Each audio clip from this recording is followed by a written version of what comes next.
नमस्कार सभी को। तो देखिए यहाँ पर हम लोग क्लास 7th हिस्ट्री के कुछ इंपॉर्टेंट मल्टीपल चॉइस क्वेश्चंस और क्वेश्चन आंसर्स लेके हैं आपके सामने। और ये जो क्वेश्चंस होने वाले हैं ये आपका पूरा चैप्टर कवर कर देंगे, जिसमें मल्टीपल चॉइस क्वेश्चंस और क्वेश्चन आंसर्स हम लोग डिस्कस करेंगे। ठीक है, तो बिना टाइम वेस्ट किए चलिए स्टार्ट करते हैं। देखते हैं फर्स्ट क्वेश्चन क्या कहा गया है। राइज ऑफ एम्पायर चैप्टर का नाम है, चैप्टर नंबर 2 है हिस्ट्री का और चैप्टर नंबर 5 है जो न्यू SST बुक है उसका। Word empire comes from which language. अभी जो एम्पायर शब्द आया है ये किस लैंग्वेज से आया है आपको यहाँ पर बताना है। तो संस्कृत से नहीं आया है, लैटिन से आया है। तो यहाँ पर बी ऑप्शन जो है वो सही हो जाएगा। ठीक है, अगले पे आते हैं। What does the Sanskrit word साम्राज्य मीन्स। अब देखिए साम्राज्य जो होता है, आपने सुना होगा मुगल साम्राज्य, ऐसे साम्राज्य जो होते हैं। ठीक है, एक साम्राज्य होता है जहाँ पर साम्राज्य क्या करता है, रूल करता है। तो साम्राज्य मतलब पूरे का एक तरीके से राजा। तो लॉर्ड ऑफ ऑल इसको कहा जाता है। तो सी ऑप्शन इसमें बिल्कुल सही हो जाएगा। किंग ऑफ वेल्थ सुप्रीम का और ये सब गलत है। Lord of all is the correct answer.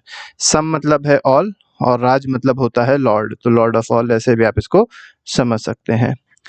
Which empire was founded by महापद्मनंदा। अब देखिए महापद्मनंदा ने कौन सी एम्पायर को फाउंड किया था, कौन सी डायनेस्टी की स्टार्टिंग करी थी। तो देखिए नाम से पता चला नंदा डायनेस्टी जो थी वो इन्हीं के नाम पे है। तो नंदा डायनेस्टी की स्टार्ट महापद्मनंदा ने करी थी। और इसका एक बहुत फेमस रूलर होगा जिसको आपको पता होगा, धनानंद। ठीक है, धनानंद। ठीक है, इसी के बाद मौर्यन एम्पायर स्टार्ट हो गई थी। What was the why was Magध able to rise as powerful kingdom? अब देखिए मगध जो था वो पावरफुल किंगडम की तरह क्यों उभर पाया था, क्यों बन पाया था, आपको ये बताना है। तो स्ट्रांग नेवी थी मगध के पास, गलत है। It was located in the Himalayas में था, ये भी गलत है। It had fertile land and iron resources, ये बिल्कुल सही है। देखिए पहली चीज़ तो ये है कि यहाँ पर लैंड जो थी फर्टाइल थी, क्योंकि बिहार का गंगा दोआब का मैदान था। ठीक है, गंगा प्लेन्स थे तो फर्टाइल लैंड था। और साथ ही साथ आयरन रिसोर्सेज यहाँ पर थे, जिसकी वजह से आयरन के इम्प्लीमेंट्स बनाए जा रहे थे, आयरन के वेपन्स बनाए जा रहे थे। तो अपने आप से ही ये किंगडम क्या हो गई थी, पावरफुल हो गई थी। व्हाट इज गिल्ड, श्रेणी या गिल्ड किसको कहा जाता है यहाँ पर आपको बताना है। तो पहला दिया है ग्रुप ऑफ किंग्स को गिल्ड नहीं कहते हैं, रिलीजियस इंस्टीट्यूशन भी नहीं होता है। A group of artisans traders और फार्मर्स, इसको ही क्या कहा जाता है, गिल्ड कहा जाता है। तो गिल्ड क्या होता है, एक ग्रुप होता है किसका, उसमें आर्टिसंस आ सकते हैं, ट्रेडर्स व्यापारी आ सकते हैं और कुछ किसान भी आ सकते हैं। इसी को गिल्ड या श्रेणी कहते हैं। What did the satrap do in Persian and Greek empires. अब देखिए सत्राप जो थे वो क्या करते थे। ठीक है, सत्राप का काम क्या होता था आपको ये बताना है पर्शियन और ग्रीक एम्पायर में। तो ट्रेड गुड्स नहीं करते थे, सोल्जर्स को ट्रेन भी नहीं करते थे, प्रोविंसेस को गवर्न करने का काम करते थे। जैसे आपको पता होगा इस समय गवर्नर होता है।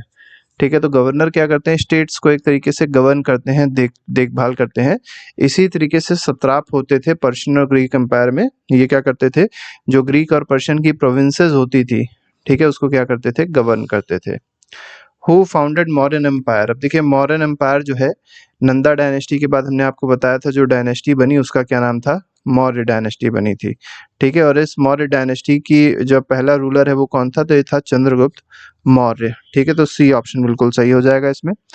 बाद में जो रूलर्स आए, बिंबिसार, अशोक, ठीक है, सबके सब इसी के ही रूलर हैं। लेकिन फिलहाल जिसने स्टार्ट किया था वो कौन था, चंद्रगुप्त था। हर्ष जो है वो इसका रूलर नहीं है, मौर्यन डायनेस्टी का रूलर नहीं है। इनकी अलग डायनेस्टी थी, उसको हर्षा डायनेस्टी बोल सकते हैं। और मेनली अगर आप देखेंगे तो ये कन्नौज इनकी राजधानी थी हर्ष की। Who was the most famous advisor of Chandragupta Maurya. अब देखिए चंद्रगुप्त मौर्य का जो फेमस एडवाइजर था, जो इनको सारी एडवाइसेस दिया करता था किसी भी चीज से रिलेटेड। और यहाँ तक ये भी कहा जा सकता है कि चंद्रगुप्त मौर्य जो है वो राजा किसकी वजह से बना, उसके पीछे उसका एक एडवाइजर था जिसका नाम था चाणक्य। ठीक है, जरूर आप लोग ने इनका नाम सुना होगा। इनका एक और नाम है, इनको विष्णुगुप्त भी कहते हैं। ठीक है, विष्णुगुप्त भी इनका नाम है, चाणक्य भी है और इनका नाम विष्णुगुप्त भी है। और इनको एक और नाम से आना जाता है, कौटिल्य भी कहा जाता है इनको। ठीक है, कौटिल्य भी कहते हैं इनको। आगे बढ़ते हैं, क्वेश्चन नंबर 9 देखते हैं। What was the capital of Mauryan empire. अब देखिए मौर्यन एम्पायर की कैपिटल क्या थी, तो शुरुआती कैपिटल मेनली आपसे पूछी गई है कि शुरुआती कैपिटल क्या थी, पाटलिपुत्र थी।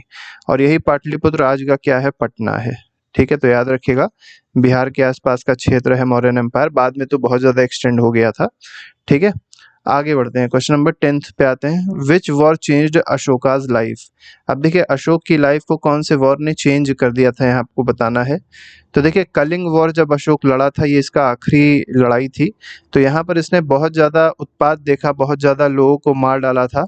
तो जब ये फील्ड पे निकला देखने के लिए, लोगों की हत्याएं उसने देखी, ठीक है, बहुत ज़्यादा खून खराबा देखा, तो इसको लगा कि यार ये सब बेकार है और हमको किस मार्ग पर चलना चाहिए, तो बुद्धिज़्म के मार्ग पे चलने लग गया, ठीक है।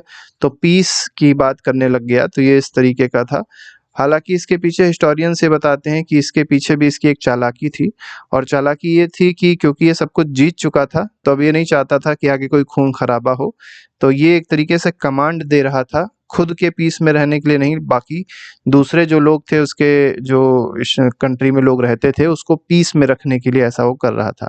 हालांकि कितना सही है कितना गलत है इसके बारे में पूरी तरीके से नहीं कहा जा सकता, बस सबके सब हिस्टोरियंस अलग अलग बातें कहते हैं, लेकिन फिलहाल इसका answer Kalinga war is the correct answer. आगे बढ़ते हैं, policy of dhamma was introduced by. अब देखिए धम्म जो पॉलिसी थी, ठीक है, धम्म मतलब एक तरीके से जो बुद्धिज्म होता है, धम्म जो पाली लैंग्वेज का शब्द है, इसको क्या कहते हैं, धर्म कहते हैं, ठीक है, हिंदी में इसको धर्म कहा गया है। तो यही बताना है धम्म पॉलिसी जो है इसको किसने इंट्रोड्यूस किया था, तो अशोक ने इसको इंट्रोड्यूस किया था। आगे बढ़ते हैं, आगे क्वेश्चन देखिए, क्वेश्चन नंबर 12th है। 12th क्वेश्चन में क्या कहा गया, what language were most of the Ashoka's inscription written in. अब देखिए किस लैंग्वेज में अशोक के ज्यादातर इंस्क्रिप्शन किस लैंग्वेज में लिखे गए थे, तो ये प्राकृत में लिखे गए थे। तो बी ऑप्शन सही है। और प्राकृत जो थी वो क्या थी, उस समय की लोकल लैंग्वेज थी, ज्यादातर लोग इस लैंग्वेज को समझते थे, इसी वजह से हो सकता है अशोक ने अपने ज्यादातर जो इंस्क्रिप्शन है वो प्राकृत में लिखवाए होंगे। How did Ashoka spread his message of Dhamma. अब देखिए अशोक ने जो अपने धम्म के मैसेज को स्प्रेड किया था, वो कैसे स्प्रेड किया था, ये आपको यहाँ पर बताना है। तो कॉइन्स बनवाए थे, नहीं, बुक भी नहीं इसमें लिखवाई थी। Addicts on rock and pillars, ये बिल्कुल सही है कि इसने एडिक्ट्स मतलब बड़े बड़े आप समझ सकते हैं रॉक के पिलर्स गड़वा दिए हैं, ठीक है, सारनाथ में आप जाके देख सकते हैं, और भी अलग अलग जगह पे आप देखेंगे तो पिलर्स वहां पर गड़े हुए हैं, और पिलर्स पे ही क्या लिखा है, धम्म के बारे में लिखा है, ठीक है। और धम्म में क्या है कि मेनली कोई किसी से लड़ाई नहीं करेगा, कोई पशु हत्या नहीं करेगा, ठीक है, सब लोग मिलजुल कर रहेंगे, ये सारी बातें जो हैं, जो फॉरेन रिलेशंस होंगे वो अच्छे रहेंगे, ठीक है। तो ये सब बातें कहाँ लिखी गई हैं, रॉक पिलर्स मतलब पिलर्स एडिक्ट रॉक एडिक्ट्स में ये चीज लिखी गई है, ठीक है। 14th पे आते हैं, modern empire was divided into. अब देखिए मौर्यन एम्पायर जो थे वो किस में डिवाइडेड थे, तो ये मौर्य के बाद मतलब मौर्य एम्पायर जो ऐसे समझ सकते हैं कंट्री टाइप की हो गई, तो इस कंट्री को या मॉडर्न एम्पायर को किस में डिवाइड किया है, अलग अलग प्रोविंसेस में डिवाइड किया गया था। जो आज के स्टेट्स होते हैं वैसे ही मॉडर्न एम्पायर में क्या थे, प्रोविंसेस थे, ठीक है। What script was use in most of Ashoka's inscription, तो कौन सी स्क्रिप्ट यूज करी जाती थी अशोक के इंस्क्रिप्शन में, आपको ये बताना है। देखिए इंस्क्रिप्शन की बात हो रही है, कौन सी स्क्रिप्ट यूज करी जाती, तो ब्राह्मी स्क्रिप्ट यूज करी जाती थी। तो सी ऑप्शन बिल्कुल सही हो जाएगा, अशोक के इंस्क्रिप्शन में याद रखिएगा ब्राह्मी स्क्रिप्ट को यूज किया गया है। आगे बढ़ते हैं, Ashoka is remembered as ruler who. अब देखिए अशोक जो है इसको अशोका द ग्रेट भी कहा जाता है, तो पूछा गया है आपसे कि इसको क्यों रिमेम्बर किया जाता है, तो वॉर से बहुत लगाव था इसका, गलत है। हालांकि सच्चाई यही है, लेकिन इसके पीछे और भी बहुत सारे रीजंस हैं जिसकी वजह से इसको रिमेम्बर किया जाता है। वो ये है कि इसने बुद्धिज्म को स्प्रेड किया है, और साथ ही साथ रूल्ड विद कंपैशन, कंपैशन के साथ इसने रूल किया। कंपैशन का मतलब आप ऐसे समझ सकते हैं कि दूसरों का जो दुख होता है उसको समझना, ठीक है, करुणा जिसको कहते हैं, प्रेम जिसको कहते हैं, लगाव जिसको कहते हैं। जैसे मान लीजिए कोई गरीब जा रहा है और बहुत ज़्यादा गरीब है, उसके पास कोई पैसा नहीं है, कोई कपड़े नहीं है, तो अगर मान लीजिए आप उसके बगल से गुजरते हैं, तो अगर आपके मन में उसके प्रति कुछ दया भावना आती है, कुछ आप उसको पैसा दे देते हैं, कुछ आप उसको खिला देते हैं, तो इसका मतलब क्या है, कंपैशन होता है, उस टर्म को कंपैशन कहा जाता है। तो अशोक भी कुछ ऐसा ही था, ये भी कंपैशनेट रूलर था, ठीक है, और इसने इस बुद्धिज्म को स्प्रेड किया है, यहाँ तक कि श्रीलंका हो गया, चाइना हो गया, बड़े बड़े जो देश हैं आज के, वहाँ पर भी अशोक के ही कुछ ना कुछ या तो लड़के और लड़की भी थी जो श्रीलंका को इसने भेजा था, श्रीलंका भेजा था इसने, और भी बहुत सारे दूत थे इसके जिसको इसने भेजा था, ठीक है। तो ये अशोक का ही इम्पोर्टेंस है कि बुद्धिज्म को स्प्रेड करा। आगे बढ़ते हैं, क्वेश्चन नंबर 1 देखेंगे। अब देखिए शॉर्ट क्वेश्चन यहाँ पर डिस्कस करेंगे, थोड़े से फैक्चुअल अब कम होंगे और यहाँ पर सब्जेक्टिव क्वेश्चन होंगे जो आपके एग्जाम में पूछे आते हैं। What is an empire and how does it differ from a kingdom. अब देखिए एम्पायर और किंगडम में डिफरेंस क्या है, ये आपको मेनली यहाँ पर पूछा गया है। तो एम्पायर क्या होता है, कलेक्शन ऑफ स्मॉलर किंगडम्स, ठीक है, और territories ruled by powerful emperor.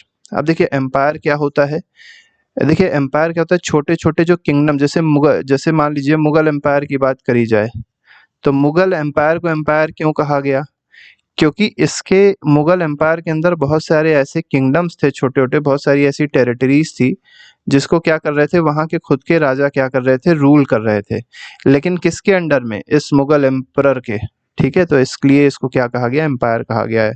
तो एम्पायर क्या है, कलेक्शन है स्मॉलर किंगडम्स का या टेरिटरीज का, जिसको रूल कौन करता है, पावरफुल एम्परर अल्टीमेटली इसको रूल करता है। Unlike a kingdom which is single territory. अब देखिए किंगडम जो होता है वो क्या होती है, सिंगल टेरिटरी होती है। An empire often includes multiple regions under one supreme authority. अब देखिए यहाँ पर बहुत सारे रीजन्स हो सकते हैं लेकिन सुप्रीम अथॉरिटी एक ही होगी, तो ये क्या है, टेरिटरी है। तो आई होप टेरिटरी और एम्पायर में आपको डिफरेंस समझ में आ गया होगा। तो एम्पायर में बहुत सारे छोटे छोटे और भी रीजन्स हो सकते हैं और वहाँ के कुछ गवर्नर्स या कह सकते हैं कि वहाँ के भी रूलर्स होंगे जो उसको रूल कर रहे होंगे अंडर द सुप्रीम लीडर। लेकिन अगर इसमें देखा जाए, किंगडम में देखा जाए, तो किंगडम में क्या होता है, सिंगल टेरिटरी होती है, ठीक है। यहाँ पर छोटे छोटे रीजन्स हो सकते हैं जिसको एक ही कोई पर्सन रूल कर रहा होगा। Why was trade important for the stability of empire. देखिए ट्रेड क्यों इंपॉर्टेंट था, जैसे ट्रेड पहले भी इंपॉर्टेंट था और ट्रेड आज भी इंपॉर्टेंट है, ठीक है। तो ट्रेड क्यों इंपॉर्टेंट था पहले एम्पायर की स्टेबिलिटी के लिए, क्योंकि ट्रेड इनकम प्रोवाइड करता था, ठीक है, रिसोर्सेज देता था, गुड्स देता था, जिससे एक बड़ी आर्मी को बनाया जा सकता था, ठीक है। तो मेनली इनकम प्रोवाइड करता था, रिसोर्सेज और गुड्स प्रोवाइड करता था, जिससे बड़ी आर्मी को बनाया जा सकता था। क्योंकि देखिए पहले के टाइम पर या मिडीवियल एज की अगर बात करी जाए या एंशियंट एज की बात करी जाए, तो हो क्या रहा था, केवल कब्जा चल रहा था, कोई एम्पायर किसी पे कब्जा कर रहा था, कोई एम्पायर किसी पे कब्जा कर रहा था, ठीक है। तो वही चीज़ है, तो उसके लिए आर्मी चाहिए, तो आर्मी को मेंटेन करने के लिए क्या चाहिए, पैसा चाहिए, रिसोर्सेज चाहिए, गुड्स चाहिए, ठीक है। और साथ ही साथ पब्लिक वेलफेयर के लिए भी ट्रेड इंपॉर्टेंट था। It also help in tax collection and economic development. तो देखिए इससे एक और चीज़ हुई कि ट्रेड से क्या होता है, टैक्स मिलता है और साथ ही साथ इकोनॉमिक डेवलपमेंट होता है, जिससे एम्पायर की पावर क्या होती थी, बढ़ती थी। अब पैसा आएगा तो ऑब्वियस सी बात है कि इकोनॉमिक डेवलपमेंट होगी और साथ ही साथ टैक्स मिलेगा, तो उससे सरकार अलग अलग जगह पे जो एम्पायर है वो अपना, पहली चीज़ तो अपने आप को पावरफुल कर सकती है, नए वेपन्स क्रिएट कर सकती है और बहुत कुछ कर सकती है। What made traders guild important in ancient India. अब देखिए ट्रेडर्स गिल्ड जो थे, मतलब एक तरीके से ग्रुप था ट्रेडर्स का, ये इंपॉर्टेंट क्यों था एंशिएंट इंडिया में। तो guilds organise traders and craftsmen to work together. देखिए गिल्ड्स में होता क्या था, ये ट्रेडर्स और क्राफ्ट्समैन को ऑर्गेनाइज करके रखते थे, जिससे ये दोनों लोग मिलकर साथ में काम कर सकें, ठीक है। इंटरनल रूल्स बनाते थे, बिजनेस को मैनेज करते थे, जिसमें और यहाँ पर राजाओं का कोई इंटरफेरेंस नहीं होता था, जो काम करती थी वो ऑर्गेनाइजेशन या गिल्ड्स करते थे, ठीक है। तो एक तरीके से समझ सकते हैं कि जो भी ट्रेड से रिलेटेड फंक्शन होता था उसमें राजा कंट्रोल नहीं करता था, उसमें जो गिल्ड्स होती थी, कोऑपरेशन होती थी, वो एक तरीके से कंट्रोल करती थी, रॉयल इंटरफेरेंस इसमें नहीं होता था, जिससे इकोनॉमिक ग्रोथ होती थी, सेल्फ रेगुलेशन सोसाइटी में होती थी। तो ये इंपॉर्टेंट है, ठीक है। तो प्रमोट करता था इकोनॉमिक ग्रोथ को, तो इसलिए गिल्ड्स की इंपॉर्टेंस एंशिएंट इंडिया में देखने को मिलती है। How did Mahapadmananda strengthen his empire. अब देखिए महापद्मनंदा जो है बहुत ही स्ट्रांग रूलर है नंदा डायनेस्टी का, इसने अपने डायनेस्टी को स्ट्रेंथन कैसे किया ये आपको यहाँ पर बताना है, ठीक है। तो पहला इसने क्या काम किया कि कई सारे छोटे छोटे किंगडम्स को उसने यूनिफाई किया। यूनिफाई का मतलब अपने में मिला लिया, जिससे इसकी टेरिटरी क्या हो गई, एक्सपैंड हो गई, ठीक है। कॉइन्स इशू किए। अब देखिए जब कॉइन कोई इशू करता है इसका मतलब क्या है कि वो फल फूल रहा है, तो कॉइन इशू किए, जिससे पता चला कि इसकी एम्पायर बहुत तेजी से स्ट्रेंथन हो रही है, और साथ ही साथ इसने स्ट्रांग इकोनॉमी और स्ट्रांग आर्मी भी बना दी थी। इस तरह से इसने अपने एम्पायर को क्या कर दिया, इस्टेब्लिश किया, स्ट्रेंथ इस्टेब्लिश करी।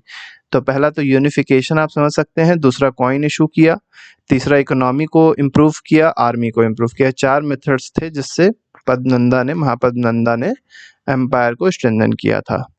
यहाँ पर पूछा गया एम्पायर क्या होती है, तो एम्पायर एक लार्ज किंगडम होती है जहाँ पर सेवरल छोटे छोटे से किंगडम्स होते हैं या टेरिटरीज होते हैं, ruled by single powerful ruler known as emperor. अब देखिए जो अल्टीमेट रूल होगा वो किसका होगा एम्पायर पे, केवल और केवल एम्परर का होगा, किसी और का नहीं होगा। हालांकि एम्परर क्या करता है, अपने जो भी छोटे मोटे राजा होते लोग होते हैं उनको इस किंगडम पे, ठीक है, या उस टेरिटरी पे जाके बैठा देते हैं, गवर्नर बना देते हैं, तो इस तरीके से वो कर देते थे। Empires expand through conquest and control vast areas. तो एम्पायर जो होती हैं वो कॉन्क्वेस्ट मतलब लड़ाई झगड़े से, ठीक है, दूसरे पे आक्रमण करके उनकी लैंड को जीत लेती थी, उनके रिसोर्सेज को जीत लेते थे और वास्ट एरिया पे कंट्रोल करते थे। ये एम्पायर की खासियत थी। Who was Chandragupta Maurya and what was his achievement? अब चंद्रगुप्त मौर्य कौन है और इसकी अचीवमेंट क्या थी? तो ये फाउंडर था मौर्यन एम्पायर का, पहली चीज तो आपको बताई दी थी भी हमने। और इसका जो एडवाइजर था उनका नाम था चाणक्य। तो एडवाइजर चाणक्य के साथ इसने क्या किया था, जो नंदा किंग था जिसका भी हमने आपको नाम बताया था, दो धनानंद था, उसको हराया था और मगध जो एम्पायर था, ठीक है, उस पे अपना कब्जा कर लिया था और इसने मौर्यन एम्पायर की नींव वहां पर रख दी थी। तो मगध यहाँ पर खत्म हो जाएगा और मौर्यन एम्पायर स्टार्ट हो जाएगा। He expanded his empire to include large part of north west India. और नॉर्थ वेस्ट इंडिया का बहुत सारा पार्ट इसने क्या कर लिया था, कैप्चर कर लिया था। बाद में हालांकि इसका भी अगर देखेंगे तो इसका भी कार्यकाल एंड में बहुत अच्छा नहीं रहा था। इसके में कार्यकाल में 12 साल का एक फमीन पड़ गया था, जिसकी वजह से ये जैन धर्म को अपना लेता है और फिर जाके ये साधु बन जाता है, ठीक है, और साउथ में जाके इसकी मतलब एक तरीके से सब कुछ छोड़ देता है, खाना पीना संलेखना जिसको कहते हैं, और वहां पर उसकी डेथ हो जाती है। ठीक है।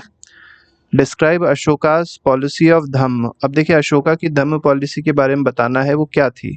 तो Ashoka policy of Dhamma was a set of moral principles. तो पहली चीज तो ये है कि इसमें कई सारे मॉरल प्रिंसिपल्स थे जो इनकरेज करते थे लोगों को कि वो पीसफुली रहे, मतलब शांति के साथ रहने की बात करता था, लड़ाई झगड़ा रोकने की बात करता था। और दूसरी बात क्या है, treat each other with respect, मतलब सबको रिस्पेक्ट करो, ऐसा ना हो कि तुम किसी की रिस्पेक्ट नहीं कर रहे हो, तुम्हारी कोई रिस्पेक्ट नहीं कर रहा है, तो इससे क्या होगा, कॉन्फ्लिक्ट बढ़ेंगे। तो उसको पता था अशोक को कि रिस्पेक्ट बहुत बड़ी चीज है, आप रिस्पेक्ट दोगे तो आपको रिस्पेक्ट मिलेगी, कॉन्फ्लिक्ट कम हो जाएंगे। नॉन वायलेंस को इसने प्रमोट किया है। काइंडनेस टू एनिमल्स, ये बहुत इंपॉर्टेंट है कि इसने एनिमल्स के प्रति भी काइंडनेस दिखाई है, ठीक है। रिस्पेक्ट फॉर एल्डर्स, मतलब बड़े बूढ़ों का भी रिस्पेक्ट करना है। रिलीजियस टॉलरेंस होनी चाहिए, ये बहुत इंपॉर्टेंट बात है जो आज भी कहीं ना कहीं बहुत ज़्यादा लागू होती है ये अशोक की धम्म पॉलिसी, क्योंकि आजकल क्या है कि रिलीजियसली लोग टॉलरेंट नहीं है।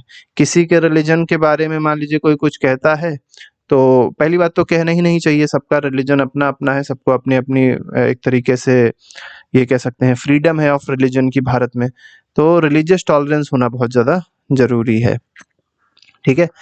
अब जैसे मान लीजिए किसी के यहाँ ईद मनाई जा रही है तो अच्छी बात है, किसी के यहाँ दिवाली मनाई जा रही है, क्यों अच्छी बात है, ठीक है। किसी के यहाँ बकरीद मनाई जा रही है तो भी अच्छी बात है। अब सबकी अलग अलग क्या है, मतलब एक तरीके से रिलीजियस जो वैल्यूज होती हैं सबकी अलग अलग हैं, तो सबकी रिलीजियस वैल्यूज को रिस्पेक्ट करना है, इसी को रिलीजियस टॉलरेंस कहा जाता है। Ashok spread these ideas through addicts carved on rocks and pillars. तो अशोक ने क्या किया था, जो वैल्यूज आपको ऊपर बताई ये सारी वैल्यूज स्प्रेड करी है इसने, और कैसे स्प्रेड करी है, रॉक्स पे, बड़े बड़े रॉक्स पे, पिलर्स पे सारी चीजें इसने लिखवाई है, ठीक है। तो ऐसे इसने और लिखवा के गड़वा दिया है रॉक को, ठीक है। तो ऐसे आप इसको समझ सकते हैं। How do we know about Ashoka's life and rule. Ashoka की लाइफ और रूल के बारे में हम लोग को कैसे पता चलता है। तो देखिए अशोका की लाइफ और रूल के बारे में हम लोग को मेनली जो उसने इंस्क्रिप्शंस गढ़वाए हैं उसी से पता चलता है, चाहे रॉक इंस्क्रिप्शंस हो जाए या पिलर एडिक्ट्स हो जाए, उससे पता चलता है, जो मेनली प्राकृत में और ब्राह्मी स्क्रिप्ट में लिखे गए थे, ठीक है।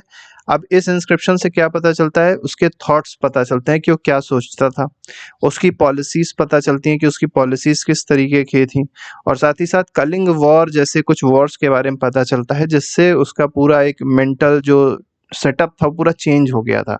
पहले वो पूरा विश्व जीतना चाह रहा था, बाद में उसने कहा बेकार है, शांति से रहो ज्यादा अच्छा है, ठीक है, शांति से रहो और दूसरों को भी शांति से रहने दो। ये उसकी एक तरीके से पॉलिसी देखने को मिलती है जो धम्म में दिखती है कलिंग वॉर के बाद, ठीक है। What changes occurred in administration under Mauryan empire. अब देखिए क्या चेंजेस अकर करते हैं, मतलब क्या चेंजेस हुए थे एडमिनिस्ट्रेशन में, ठीक है, मौर्यन एम्पायर के टाइम पर ही आपको यहाँ पर बताना है। तो under the Mauryan empire administration became more centralised. ये बहुत इंपॉर्टेंट है कि एडमिनिस्ट्रेशन क्या हो गया था, सेंट्रलाइज हो गया, मतलब सारी पावर जो है किसके पास में आ गई, किंग के पास में आ गई। अभी मौर्यन के बाद जब गुप्ता डायनेस्टी आएगी तो फिर डिसेंट्रलाइजेशन स्टार्ट होएगा, मतलब पावर्स धीरे धीरे करके डिस्ट्रीब्यूट होने लग जाएगी और छोटे छोटे रूलर्स में। लेकिन यहाँ पर क्या है कि सारी पावर एक ही रूलर के पास सेंट्रलाइज हो गई। अब सेंट्रलाइज हो गई तो एफिशिएंट भी हो गया, क्योंकि एफिशिएंट रूलर था, ठीक है। A large number of officials were appointed to collect taxes. अगली बात क्या है कि इसने बहुत सारे ऑफिशियल्स को अपॉइंट किया और वो क्या करते थे, टैक्सेस कलेक्ट करते थे, लॉ ऑर्डर मेंटेन करते थे। जैसे आप देखेंगे आज भी टैक्स कलेक्ट करने के लिए बहुत सारे ऑफिशियल्स बनाए जाते हैं, लॉ ऑर्डर मेंटेन करने के लिए पुलिस होती है, सीआरपीएफ होती है, मतलब जो पैरामिलिट्री फोर्स होती है, ठीक है।